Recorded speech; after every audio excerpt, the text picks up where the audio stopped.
teruskan pada sesi mendengar suara hati. Tapi sebelum kita nak mendengar suara hati, kita nak ada movement. Movement tu apa? Pergerakan yang diperlukan oleh tubuh badan kita. Jadi, pertama, kita nak dapatkan cahaya matahari pagi. Kenapa? Dalam fikiran ada bercakap pasal logik, tapi bila hati tu rasa tak tenang kalau tak buat benda yang kita, movement yang sepatutnya kita perjuangkan. Tapi bila kita tak buat benda tu, hati terasa macam memberontak. Dan dia tenang. Buat dulu yang hikmat. Dia masih rasa macam, kalau nak aku air mata dulu pula. Jangan saya dah penuh sebulan, 2 bulan. Tapi saya tak tahu kenapa Allah datangkan hari ni. Dan saya rasa saya dapat jawapan bersama karismatik ini yang lain. Saya bercakap dengan hati dan walaupun macam coach cakap, dapatkan punya suara hati kita, umi saya, arwah umi saya, Kak Allah akan okey dan umi tunggu di syurga. Jadi saya macam, kalau kita cakap tentang syurga ni, kita tak ada siapa-siapa kat dunia ni.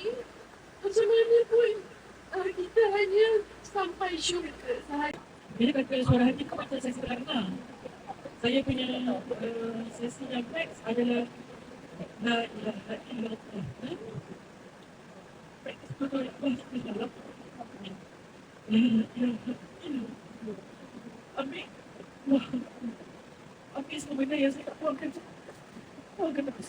Terapi coach buat tadi, Airi dapat bercakap dengan hati Airi. Okay. And apa yang Airi rasa, masa tutup mata tu, apa yang Airi nampak adalah heart tu, dia macam muncul. So dia white in colour. Tak tahu, Airi rasa happy. Macam semalam, maksudnya awal-awal tu Airi nangis. Tapi bila kita berzikir tu, Airi stop nangis. Hati tu rasa happy. Tadi masa coach bagi tahu kita apa? Masa coach bagi tahu kata dengar suara hati, dia dah tahu betul ada suara hati. Betul. Dia cerita thinking belakang, mungkin tak tahu yang satu hati boleh satu suara fikiran ni.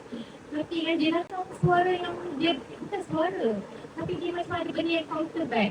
Tolong aku ya Allah, tak tahu berapa persen. Tapi bila coach macam ni, dia buat kita sedar yang macam dalam diri kita ni ada satu macam kalbu, roh yang belajar maafkan. Mungkin sebab Abang Fadil sebutkan dia datang lagi, maafkan dia lalu. Serah je lah Allah nak bagi macam mana pun. Allah bagi lagi perjalanannya. Yang kedua, apa yang dia lepas, betul, let go. Perjalanan kau, itu adalah ada kebaikan yang Allah nak bagi kat situ. Jangan pernah lepas, jangan pernah ubah pun. Dan yang tiga, tengok depan. Kita betul datang kat saya macam, kau boleh ubah lagi apa yang nak jadi depan.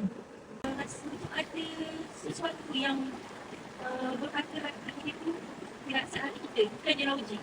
Sebab saya dulu bukan lama dengan logik.